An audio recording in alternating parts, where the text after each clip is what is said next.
उत्तर भारत के एक छोटे से गांव चंद्रपुर में एक पुराना पीपल का पेड़ था। इतना पुराना कि गांव के बुजुर्ग कहते थे जब गांव बसा भी नहीं था तब से वह पेड़ वहीं खड़ा है।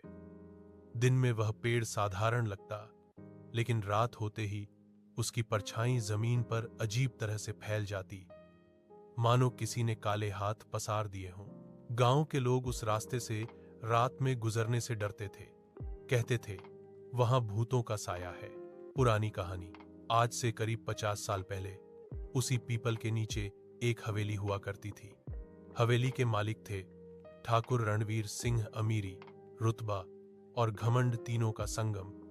उनकी पत्नी कम उम्र में चल बसी थी और उनकी इकलौती बेटी थी कमला। कमला बेहद खूबसूरत और मासूम थी, लेकिन उसकी किस्मत में सुख नहीं लिखा था।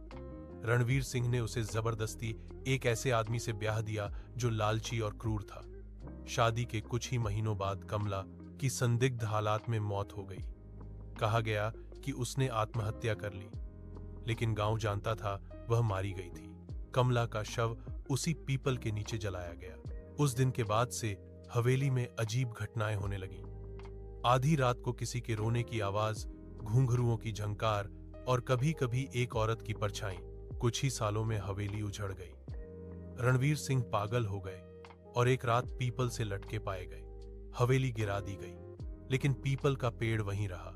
वर्तमान समय, कई साल बाद शहर से एक युवक गांव आया, अमित शर्मा। वह एक पत्रकार था और भूत प्रेत की कहानियों पर रिसर्च कर रहा था।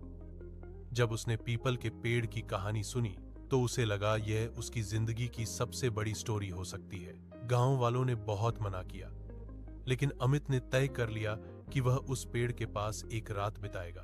रात के ठीक 12 बजे वह